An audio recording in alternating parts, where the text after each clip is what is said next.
Pyetje: hadithi që thot lexojeni surën Bekare sepse leximi i saj është bereqet, a do të thotë të lexohet e gjithë suraja çdo ditë apo mjafton të lexohen pjesë prej saj për çdo ditë për të arritur bereqetin siç thuhet në hadith? Po, hadithi është në kontekstin e nxitjes për të mësuar Kur'anin dhe për të mësuar leximin e tij dhe për ta bërë atë adet, sidomos surën El Bekare, që është surja më e madhe e Kur'anit. Kjo sepse hadithi fillon në këtë lloj mënyre: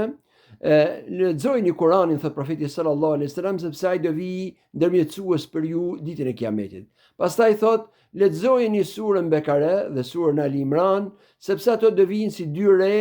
për të debatuar për atë që i ka mësuar në dynja, për ta shpëtuar atë nga dënimi. Dhe gjithashtu thot: pastaj mësojeni surën Bekare, se mësimi i saj është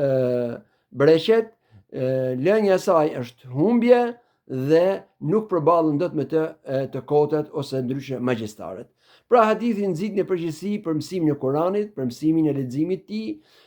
pastaj veçon Bekaren dhe Ali Imranin, pastaj veçon në fund fare surën Bekare dhe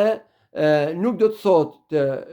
lexohet në një ditë, por do të thotë që të bëhet adet leximi i tyre, të mësohet nëse është më e mira, pra nëse është e mundshme